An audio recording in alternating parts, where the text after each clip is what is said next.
दर्शकों को दिखा रहे हैं जहां पर प्रधानमंत्री इस वक्त बंजारा विरासत नगाड़ा म्यूजियम में प्रधानमंत्री पहुंच चुके हैं, जैसा कि अब से कुछ देर पहले हमारे संवाददाता ने भी बताया। और सीधे तौर पर जो बंजारा विरासत है उसको बचाने के लिए और जो नई जनरेशन आ रही है उस तक पहुंचाने के लिए इस म्यूजियम को बनाया गया है।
और ये तस्वीरें इस वक्त आपको दिखा रहे हैं जहां पर प्रधानमंत्री ने बंजारा विरासत म्यूजियम का उद्घाटन किया है। और अब ये म्यूजियम आम जन के लिए भी आज से खोल दिया जाएगा।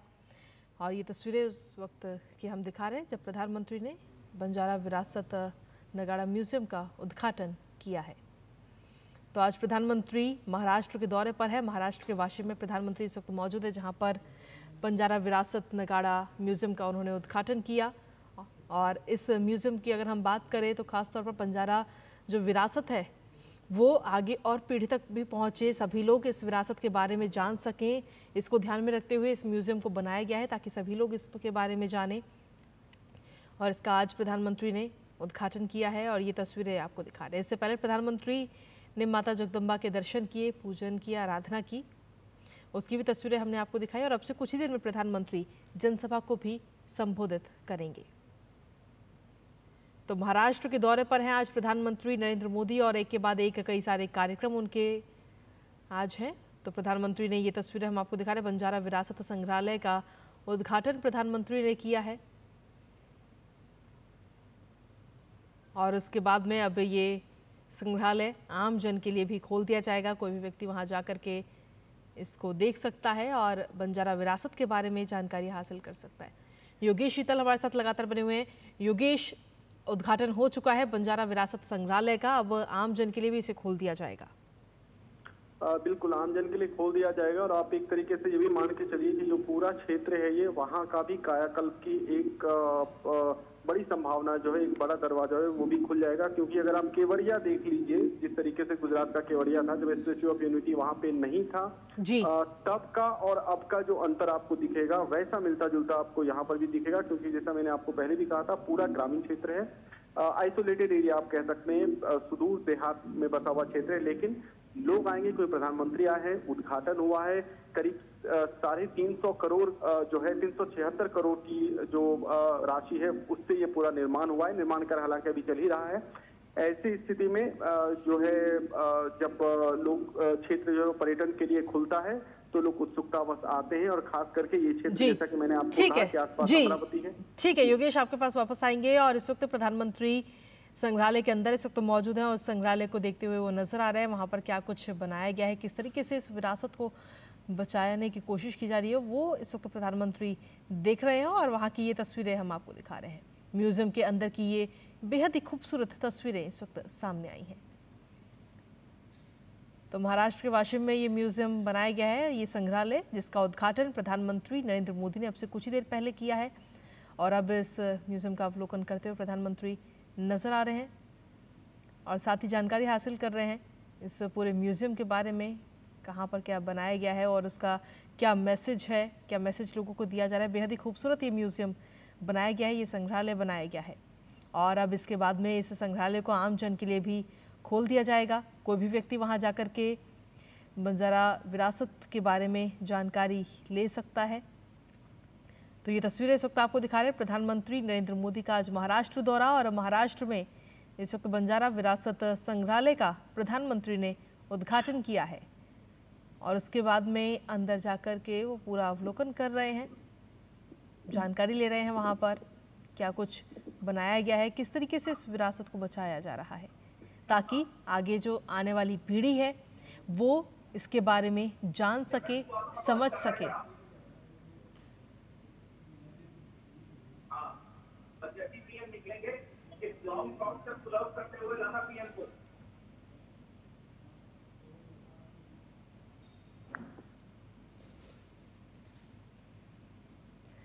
तो ये तस्वीरें इस वक्त आपको दिखा रहे हैं बंजारा विरासत संग्रहालय की, जिसका अब से कुछ ही देर पहले प्रधानमंत्री ने उद्घाटन किया है। और इससे पहले अगर देखा जाए तो प्रधानमंत्री जब वाशिम पहुंचे थे तो वहां पर मां जगदम्बा के दर्शन किए, उनकी आराधना करते हुए प्रधानमंत्री नजर आए थे। उसके बाद में नगाड़ा भी उन्होंने बजाया और अब संग्रहालय में बंजारा समुदाय की समृद्ध विरासत का जो प्रदर्शन है वहाँ पर उसको देखते हुए नजर आ रहे हैं। और हमारे साथ में योगेश शीतल इस वक्त एक बार फिर से जुड़ गए हैं। जी योगेश, संग्रहालय का उद्घाटन हो चुका है। जैसा मैं आपको बता रहा था कि अंदर में गैलरी जो है वो बड़ी गैलरी बनाई गई है और इस तरीके से बनाया गया है कि अगर कोई आदमी परिवार के साथ आ रहा है, एक्सटेंडेड फैमिली के साथ आ रहा है तो भी वो वहाँ अच्छे से घूम सके। काफी खुला हुआ जगह जो है वो बनाया गया है। कुल 5 तल, जैसा मैंने आपको बताया था 5 तल हैं। लिफ्ट की सुविधा भी की गई है। कोशिश ये की गई है कि जो लोग हैं, अगर मान लीजिए कोई सीनियर सिटीजन है, कोई वृद्ध है, कोई दिव्यांग है, उनको किसी तरह की दिक्कत अंदर ना हो। तो काफी चीजों को ध्यान में रखकर ये पूरा जो नगाड़ा भवन है उसको काफी चीजों को ध्यान में रखकर बनाया गया। प्रधानमंत्री फिलहाल इस चीजों का अवलोकन कर रहे हैं।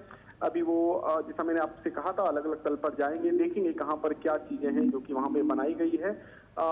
डिजिटल चीजों का ज्यादा जो है प्रदर्शन वो यहाँ पर बेसिकली किया गया है। काफी चीजें डिजिटल स्वरूप में यहाँ पर रखी गई है। मसलन जो मूवीज हैं या फिर जो डॉक्यूमेंट्री टाइप की चीजें हैं वो भी डिस्प्ले के लिए रखी गई हैं, बहुत छोटे तौर पर, कि छोटे आप कह सकते हैं कि जो लोग देखना चाहें कि किस तरीके क्रमिक विकास इनका कैसे हुआ, इनकी स्थिति पहले कैसी थी, अभी कैसी है, क्या करते थे पहले, अभी क्या करते थे, किन संसाधनों का उपयोग लाते थे, मवेशियों का इस्तेमाल कैसे किया जाता था, व्यापार कैसे होता था। तो हर चीज की एक झलकी जो है, एक प्रतिबिंब आप कह सकते हैं, वो यहाँ पर नगाड़ा भवन के अंदर में वो इस तरीके से लगाया गया है कि जो भी यहाँ पर आए अच्छी तरीके से जागरूक होकर जाए।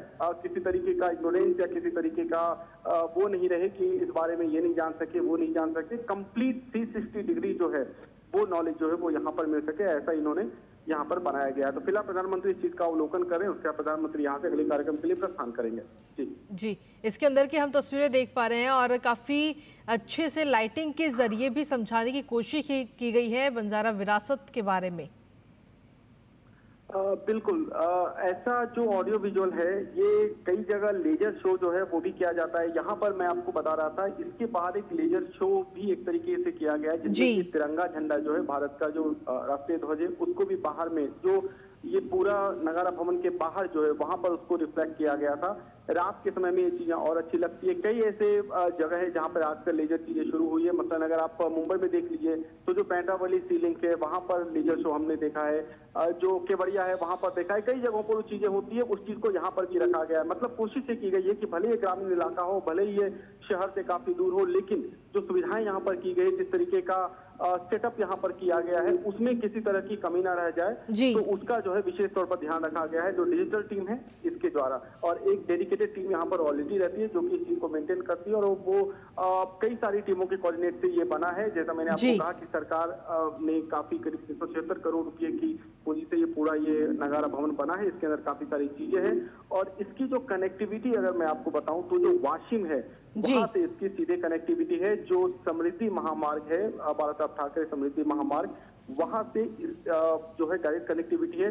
नजदीक का हवाई अड्डा नागपुर हवाई अड्डा, अगर कोई आना चाहे तो नागपुर हवाई अड्डा पे उतर के और वो वहां से डायरेक्ट यहाँ पर आ सकते। जी बिल्कुल, वहाँ कैसे पहुंचा जाए ये तो आपने बताया, लेकिन साथ ही अगर देखा है तो महाराष्ट्र में कई सारे ऐसे पर्यटन स्थल है जहाँ जिनको लोग देखना चाहते हैं, और अब आगे आने वाले समय में ये म्यूजियम भी उसी सूची में शामिल हो जाएगा।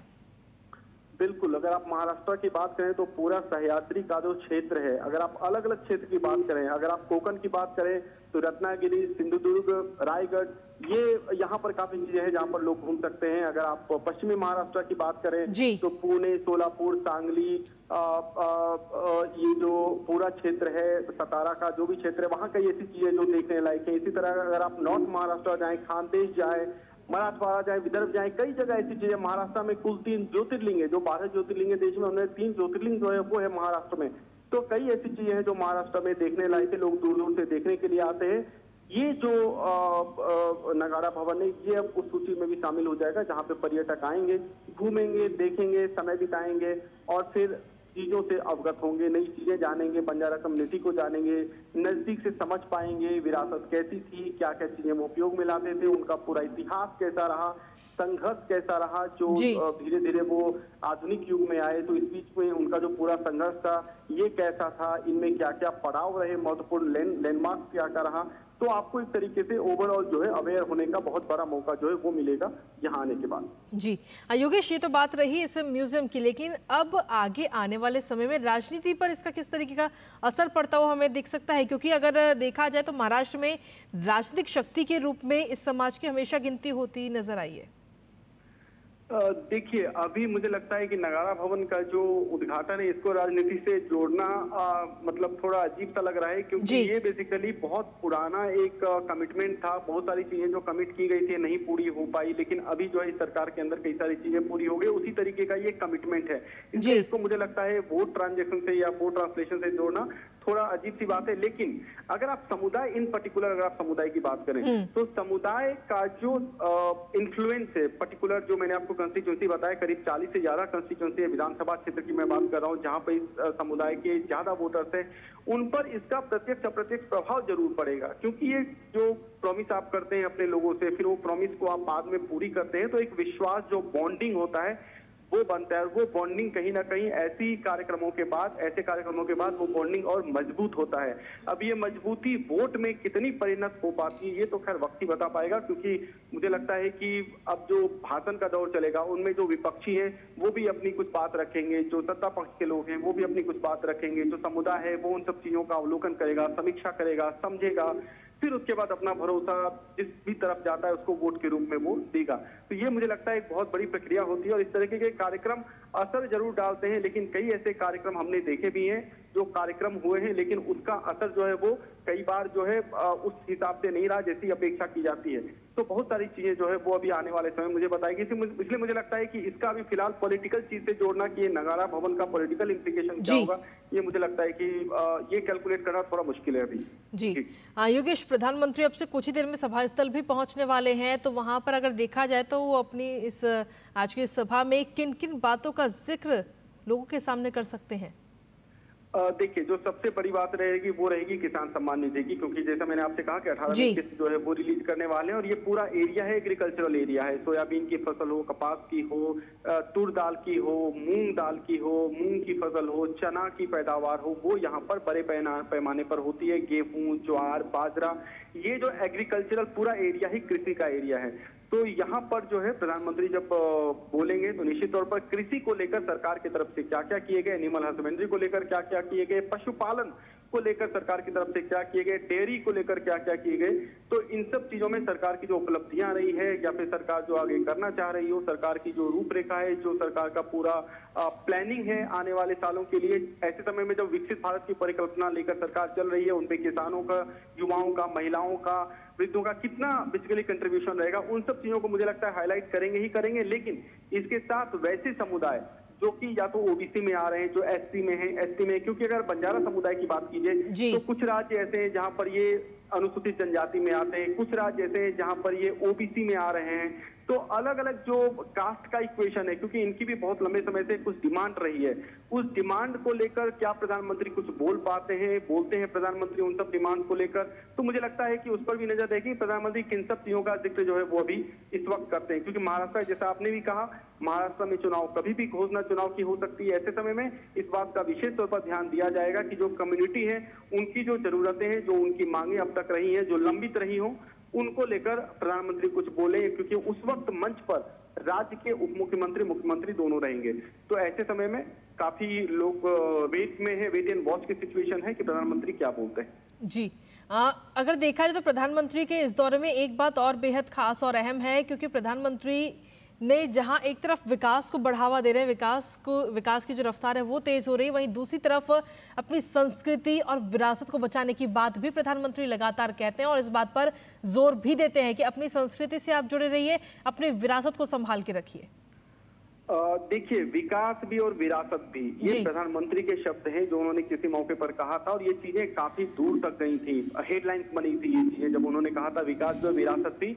और आपने काफी रिलेवेंट चीजें एकदम बिल्कुल सही समय पे आपने इस शब्द का जिक्र किया है। विकास भी और विरासत भी का एक बहुत बड़ा जो आप कह सकते हैं कि वानगी जो है वो यहाँ पर हम लोग देख रहे हैं। विकास और विरासत, एक तो यहाँ की विरासत जो है वो सुरक्षित हो गई, संरक्षित हो गई, वो दूर तक जाएगी। साथ में क्योंकि ऐसे क्षेत्र में कुछ चीजें हुई है तो उसका जो प्रभाव है आसपास के क्षेत्र को, यहाँ पर लोग आएंगे तो लोगों के स्टे के लिए जो यात्री निवास है उनको अपग्रेड किया जाएगा, होटल्स बनेंगे तो छोटे छोटे जो रेहड़ी पटरी हो या छोटी दुकान हो, व्यवसायी हो, छोटे से बड़े स्तर पर वो होगा। ट्रांसपोर्टेशन की सुविधाएं जो है वो और मजबूत होगी, अतिरिक्त गाड़ियां यहाँ पे आएंगी, तो छोटे मोटे जो चाहे वो ई रिक्शा वाले हों या कार वाले हों, कैब वाले हों, उनकी संख्या यहाँ पर बढ़ेगी। तो विकास ऑटोमेटिक होगा। अगर कहीं पे टूरिज्म सेक्टर है, इसका सबसे अच्छा उदाहरण तो मैंने आपसे कहा कि वो गुजरात का केवड़िया सबसे अच्छा उदाहरण है कि किस तरीके से ग्रीनफील्ड प्रोजेक्ट अगर आता है कहीं पर, तो ग्रीनफील्ड प्रोजेक्ट कितनी सारी चीजों को अपने साथ लेकर आता है, पूरा का पूरा एक अर्थव्यवस्था, एक मॉडल वहां पर तैयार होता है। तो कुल मिलाकर यहाँ पर भी विकास और विरासत भी का एक बहुत अच्छा नमूना जो है वो यहाँ पर भी होगा आने वाले दिनों में, ऐसी हम उम्मीद कर सकते हैं। जी, अगर देखा जाए तो सबसे पहले प्रधानमंत्री आज मां जगदम्बा के दर्शन करने के लिए पहुंचे थे, वहां पर पूजन करते हुए नजर आए थे। इस मंदिर का क्या कुछ इतिहास है, उसके बारे में आपसे जानना चाहेंगे योगेश। देखिए, ये मंदिर जो है बेसिकली काशी माना जाता है। यहाँ का जो बंजारा कम्युनिटी का है वहाँ का काशी माना जाता है, जो पोहरा देवी श्राइन है और पोहरा देवी के नाम पे ये गांव है। जगदम्बा मंदिर जो है यहाँ का काफी प्रसिद्ध है। रेलेवेंस की अगर बात करें तो एक समय जो है ऐसा जो संत, जैसा मैंने आपसे कहा था कि संत दो समाधि पर भी गए थे, तो संत सेवालाल और संत रामराव महाराज, ऐसा माना जाता है कि उनको मां जगदम्बा ने दर्शन दिए थे। जो अगर महत्ता की बात करें तो महत्ता यही है कि उनको मां जगदम्बा ने दर्शन किए थे और उनको कहा था कि आप इस समुदाय को बहुत आगे लेकर जाओगे, आप इस समुदाय का विकास करोगे और आप इस समुदाय के विकास का वाहक बनोगे। ये जो है ये जानकारी जो है वो हमें यहाँ पर मिली है, और चूंकि मां जगदम्बा के दर्शन से ये पूरी चीजें शुरू होती है, तो ये चीजें उसके बाद यहाँ से आगे बढ़ी और पूरे क्षेत्र का विकास के साथ साथ वो इसको काफी आगे लेके गए। मैं आपको एक चीज का जिक्र यहाँ पर और करूंगा कि भारत में कई ऐसे मंदिर हैं। अगर पुणे की अगर आप डगरू सेठ गणपति की बात कीजिए तो डगरू सेठ गणपति में भी इससे मिली जुली कहानी है कि डगरू सेठ जो है वो हलवाई थे वहां पर, और उनको जो है गणपति ने इस तरीके की बात कही थी सपने में।